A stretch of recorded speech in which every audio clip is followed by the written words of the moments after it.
Good afternoon, I'm Josh Duncan, and these are some of the top headlines out of the KelownaNow newsroom today. The Moose Jaw Police Service is expanding its reach to Kelowna in the search for a missing teen.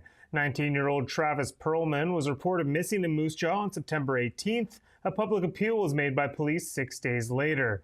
Exactly 1 month after that first public appeal, police are passing along the message to Kelowna residents. Because Perlman used to live here in the Okanagan in Kelowna, it's believed he may have returned to BC. The missing man was last seen wearing a dark gray Nike sweater with a green Nike logo and Timberland boots. He's 5'8", 130 to 140 pounds with brown hair and blue eyes. He also has a spider tattoo on his forearm. Anyone who sees Perlman or has information on his whereabouts is urged to contact the police or Crime Stoppers. A large bundle of downtown Peachland properties are up for grabs, and real estate advisor Jonathan Wall says it's a sale that could transform and revitalize the community's downtown core in one fell swoop. The 19 properties cover close to 65,000 square feet. They're listed at $13.2 million after a recent cut down from the initial list price of $16.5 million. They're all zoned C2, which allows for a variety of uses like housing, retail, hotel, restaurants, and plenty more. Steve and Cheryl Allison built the assembly of land over the past 2 decades, but have decided it's too big and important of a project that they're able to devote the time to at this time. Peachland Mayor Patrick Van Minsel said the district is aware that this land is for sale, but council's focus is less on it and more on its downtown revitalization plan. The BC Conservatives are calling for measures to stabilize interior health following the revelation of more resignations this week. The latest development is the resignation of 4 psychiatrists from Vernon Jubilee Hospital, and there are anonymous reports their decision came because they're overworked and lacked appropriate supports. The health authority, when probed by KelownaNow, did not directly address that anonymous report.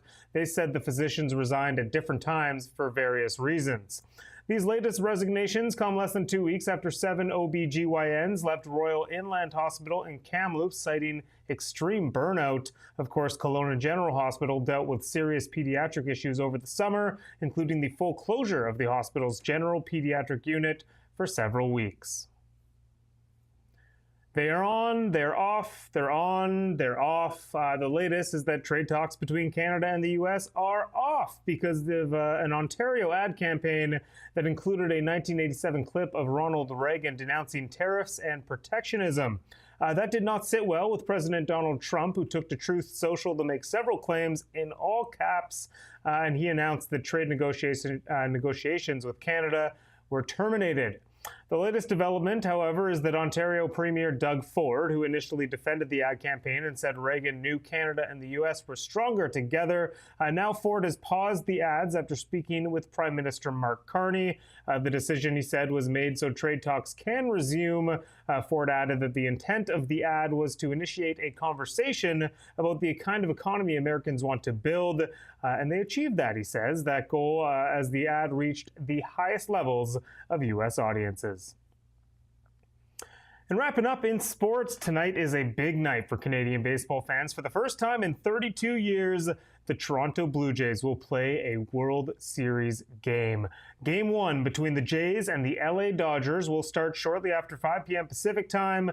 It's going to be broadcast on both Sportsnet and Fox. Youngster Trey Savage takes the mound for Toronto, while LA counters with Blake Snell.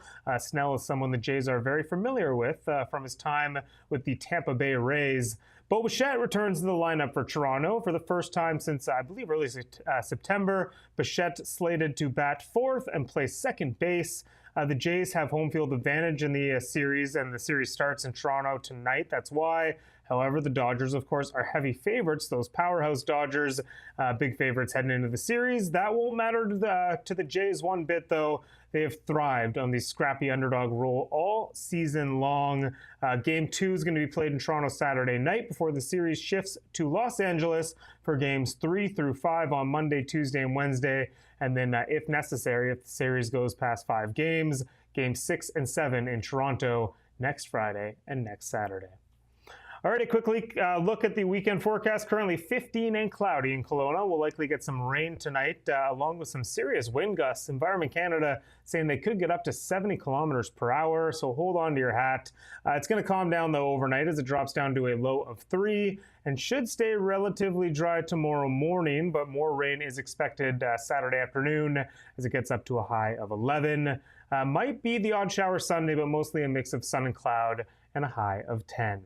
All right, that is it for me today and this week, but you can read up on all these stories and plenty more at KelownaNow.com. Be sure to check us out on socials as well. It is KelownaNow.com on TikTok, KelownaNow on X, Now Media Group on YouTube, and our new Facebook and Instagram accounts as we try to build back our following after that Bill C-18 crap. They're both called Best of Kelowna Now, so please search for those. Go give those a follow, especially if you liked our stuff on Instagram and Facebook a couple years ago before the ban. All right, enjoy your weekend, Kelowna, and go Blue Jays. I'll be back here Monday afternoon for a look at more headlines. Until then, we'll see you then. We don't just report the news. We live here too. We're your neighbors, bringing you stories that matter to all of us. No government funding, no outside influence. Kelowna Now, local, independent. News you can trust.